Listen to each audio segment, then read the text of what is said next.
The Cleveland Cavaliers have beaten the Raptors 126-113. This is a 4-5 matchup in the East. And RJ Barrett had 24 points. Made 3 out of 6. Made 3 of 6 from 3. Jamal Shed, 17 points, 5 of 6 from 3. They actually got great 3-point shooting from those two people. Because the moment I saw, we all knew. The moment that Emmanuel Quickly was injured for this game or ruled out, then you wondered where the 3-point shooting would come from. I mean, it was still not enough because they lost the game, but they got something from it. I don't know how sustainable that is because just generally the Raptors are not a great 3-point shooting team. They're not a great jump shooting team just to end there. They really want to go to the basket. And I think at points when Cleveland went and just made this a 20-point game, I think it was 80-60 at that point.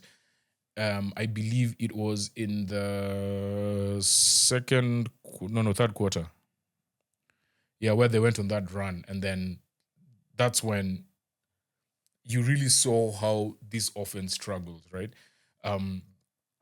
Scotty Barnes hit his first three-pointers, I believe, and then he only shot one after that because he also knows he's not going to force threes, and that's not his game. He got into foul trouble. Ali had to come off, then came back on. Then I think he got his third within the first quarter, and yeah, that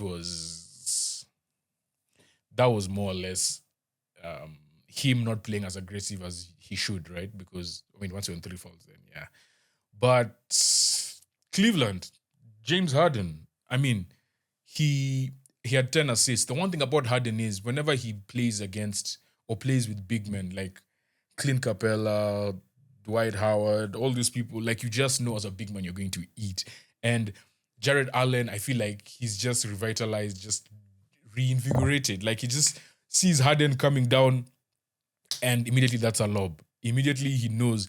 And even like the bounce passes, like once they like one, there was one where Jared Allen set a screen and then Harden comes around his screen and then just bounces the ball to Jared Allen. And again, decisiveness, just attacks, which, again, for a big man, normally once they get that bounce pass, they get the ball and try to look for someone else or try to pass to someone else. And one thing I've seen from him and also Rudy Gobert, they're doing that a lot more where it's like, okay, there's a clear lane to the basket, let's attack. Let's just go to the basket.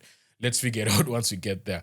And I think he's getting way more confident. And I mean, he's always been a confidence player. But when he's very confident, then the vertical spacing is just different, right? Especially when you have Mobley and Allen.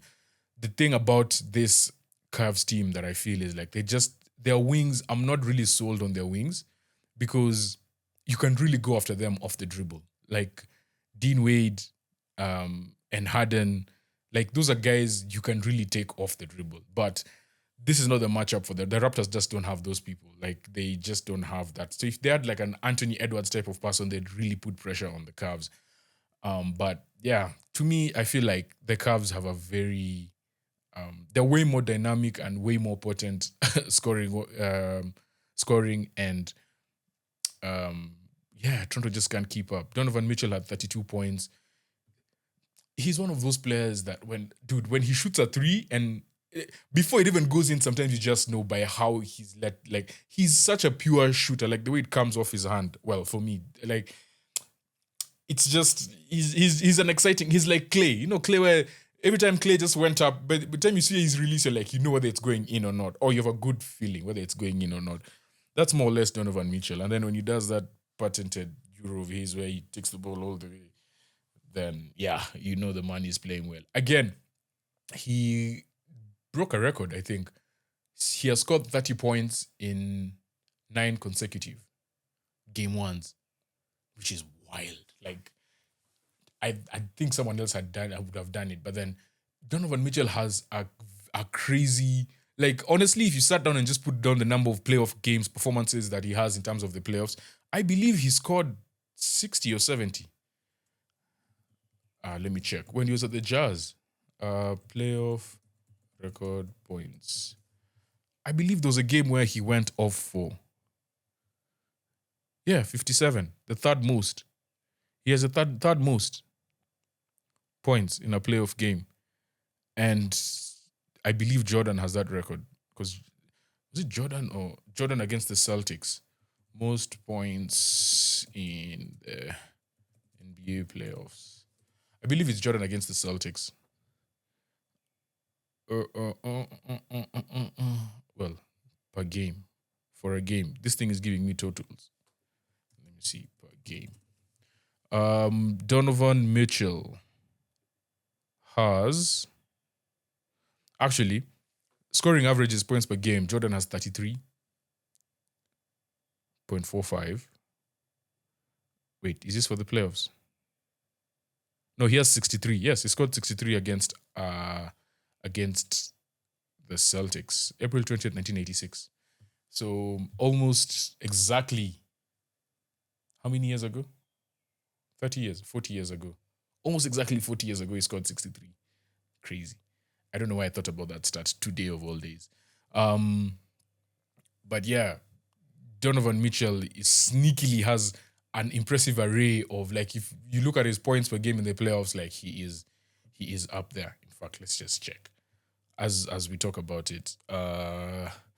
Donovan Mitchell points playoffs. He had Donovan career.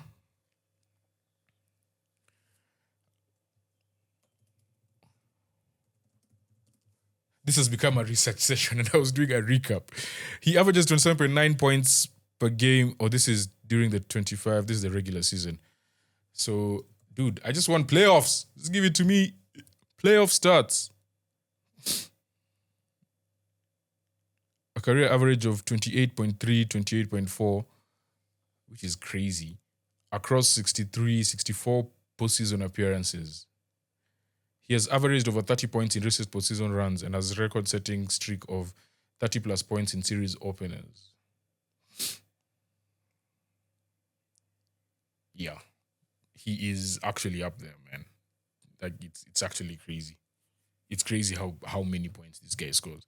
Anyway, who else? Max Strus was actually quite solid off the bench. He had 4 out of his 6 threes, 24 points. Honestly, once they got into that lead, you just felt like even if they traded basket to the Raptors, like the Raptors just didn't have enough to outscore them. Well, the Raptors are very capable of getting stops consecutively. Very good defensive team. In fact, to me, Scotty Barnes would be Defensive Player of the Year if Wembanyama didn't exist. But that's what the world we live in. Wembanyama is very much a player in the league, and Scotty Barnes would probably finish second. Probably finish second in Defensive Player of the Year votes. But they can create stops. They just can't score. They honestly just can't score. And Quickly was one of their better scorers. Now, losing him for the first game was tough. I don't know if he'll be available for the second game. Someone that also was give them really good minutes was Murray Boyles, their center off the bench rookie. Anytime Portal was on the bench, then he really did give them like great presence in the interior. Other than that, they need more scoring from anywhere they can get. The RJ Barrett making 3 out of 5, 6 threes, shared 5 out of 6.